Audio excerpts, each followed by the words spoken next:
Welcome to another installment of This Is Not Normal on the Political Drain podcast with Drill Sergeant Doug, aka Admin Doug, a U.S. Army veteran, teacher, musician, and family man from Jamaica, now fights for justice and democracy through commentary and humor. Follow him on YouTube at Political Drain and at Sons of Liberty Official as Drill Sergeant, aka Admin Doug, continues to protect our freedoms.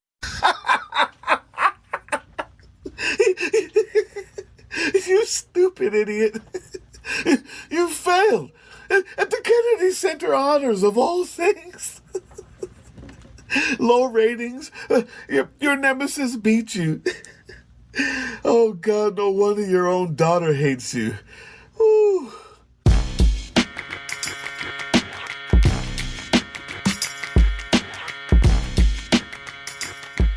Good and decent people of YouTube, Drill Sergeant here. And yes, I'm having fun. We're supposed to be having fun. The whole point of this little 2-week excursion, the team is off. Have fun. And this came up, and I said, why not? Why not talk about Trump getting the lowest ratings of any Kennedy Center honors ever? Not only that, Stephen Colbert beat him in ratings on the same night. It's unbelievable. It is... wow, it's a gift. It's a gift from the gods of comedy. I'm not funny enough to properly indicate to you how good this is, but I figured I'd put my hand in the pot. Your boy decided to host the Kennedy Center honors, and you knew something was wrong when he didn't even want to give them the honor at the actual show, because that would just make them the point of the show. Whereas the big boy, the dirty orange pile of almost dead skin cells attached to a pee bag himself, has to always be the reason for the show, the most important thing. And so in order to make himself center stage, he actually gave the people the honors, the actual medal, the day before at the White House. So he was still the most important thing about it.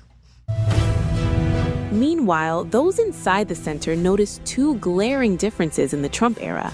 Contrary to tradition, this year there was no mention made of former U.S. President John F. Kennedy, for whom the theater complex is named.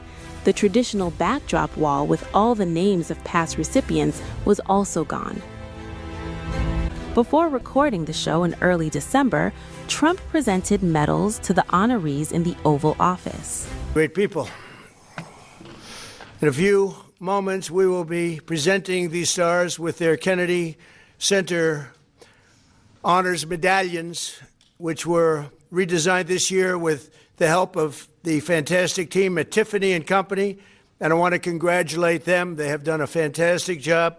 They're wonderful people. I know them very well because they're right next to Trump Tower. I've lived with them for many years. Yes, he's that childish and petty, that narcissistic. It's a dangerous thing. Like, I'm laughing about it because it's so funny that he fails at everything. But it's dangerous to be that childish and narcissistic with power. The second most important part about all of this is, well, his ratings. He believes that this whole thing is a reality TV show. His presidency, government itself, it's all one big reality TV show. He talks about ratings like it's poll numbers because that's all he knows. Because he's a child and he's narcissistic and he's actually stupid and dumb. He's ignorant of anything that has to do with what his job is as the president. And he continues his ignorance on purpose because he refuses to read or learn anything new. Since that's most important to him, I found it hilarious and cathartic to know he got the lowest ratings ever for that whole Kennedy Center Honors Day deal in 40-something years. I'll show you the clip, but what's more important is Stephen Colbert, his arch nemesis, had better ratings than him on the same night. Trump hosted the Kennedy Center honors. He did so after posting to social media, quote, "At the request of the board and just about everybody else in America, I am hosting the event Tell me what you think of my master of ceremony abilities. So what happened after big men, strong men with tears in their eyes asked him to host? It was the lowest rated Kennedy Center honors. That's the end of the sentence. It appears to be the lowest rated year ever, attracting an average of just 2.65 million viewers, according to preliminary Nielsen data. For context, last year it averaged more than 4 million viewers. It was about a 35% drop. It's also worth noting that CBS didn't call it the Trump Kennedy Center Honors, just the Kennedy Center Honors. On top of all of that, Stephen Colbert's show, which Trump has mocked for low ratings, beat Trump's performance. I am sure that won't get under his skin at all. Now, just get your smile ready. Put your smiling cap on. Get the champagne ready. Before you have to go back to work in a week or so, you have to make sure that you're laughing at this part of it. It wasn't just that people weren't watching. I mean, people haven't been watching cable and corporate news and corporate shows for a long time. YouTube has gotten better ratings forever. Streaming has gotten better. But what's more important is people actually were watching and then stopped when it came on.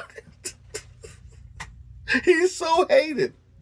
He's so hated amongst the regular people that they not only didn't want to watch the Kennedy honors or just were too busy or felt that Colbert was better.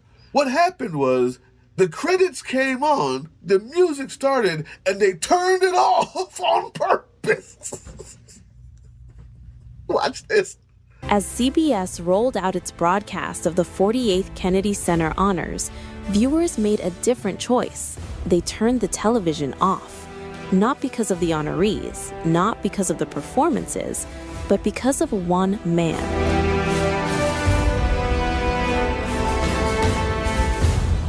For the first time in the ceremony's history, a sitting U.S. president didn't just attend the Kennedy Center Honors, he hosted it. Donald Trump took on MC duties in an unprecedented move, and the backlash was immediate. Instead of applause, his takeover was met with calls for a boycott. Trump hosted the ceremony after his administration made sweeping changes to the Kennedy Center's leadership.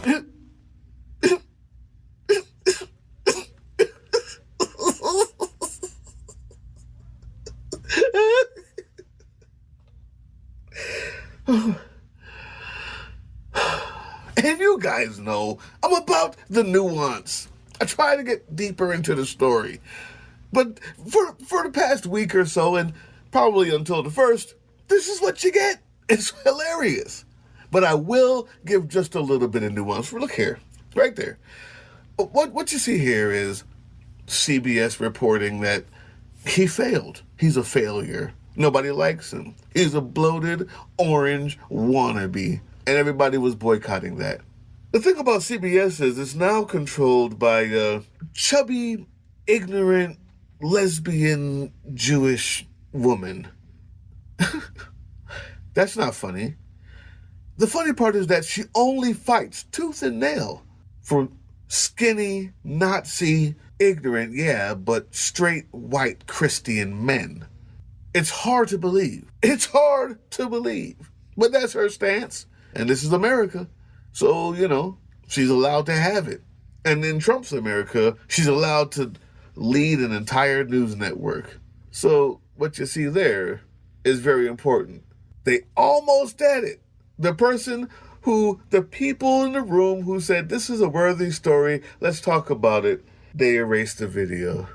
Once she found out that this was going on, she said, nah, we can't show how embarrassing this guy really is.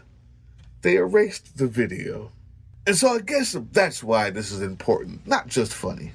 This is important because we've got to fight back. The fight back is the laughter. The resistance against authoritarianism becomes the laughing at its absurdity. Are we done here? Have you had a good time knowing that he's got the lowest ratings? Knowing that Stephen Colbert had higher ratings than him? Knowing that he's so childish and narcissistic that he couldn't even give them the medal on the day of because he wanted it to be about him? As voter rights are being taken away, as people are being hurt, suffering around the world, and no doubt our fascist regime will have something new, horrible, and horrific to do between now and January 1st. You can expect none of that will be important to him. This is all he's going to talk about. I can't wait to hear it. Oh, tomorrow we fight. Ground News has very quickly become one of my most prized resources, my go-to even, because I get to find out what stories are not covered by the blind spot feature, which I love, but not just the blind spot feature. Any of these stories that I bring up, I can see what either side is saying about it. I can also see who's paying for those headlines.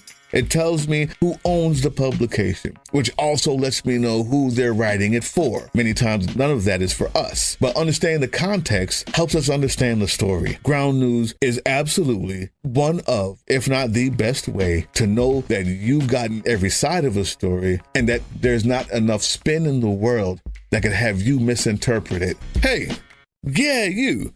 Before you click away to watch someone unbox a tactical toothbrush, let's talk about something real. Political Drain isn't just another content mill. We're a digital front in a very real war. Not with bullets, but with ideas, with action, and with solidarity. We pair urgent news with critical education. And we build community around actual resistance, not the hashtag kind. The kind that moves. But here's the thing. None of this is free. It isn't. Behind every video is time, labor, research, and some weird guy asking if we're going to pay the hosting bill. And yeah, some of that money goes to things we can't necessarily say out loud. If you know, you know. Let's just say our special ops aren't Call of Duty LARPers. They're people making real moves to protect, uplift, and organize. You're not just funding a channel. You're funding a resistance network in a world where capital still calls the shots. Unfortunately, in a system built on artificial scarcity, even mutual aid has a price tag. And if we want to grow, if we want to win, we need your help. We need your help. So if you've got even a few bucks to spare, toss it our way. It's not for ads. It's not for merch drops, but for people making moves in the shadows so others can do it in the light. It's just us and you. So fund the mission, fund the fight, fund the future, because nobody's coming to save us. We save each other. That's how this works.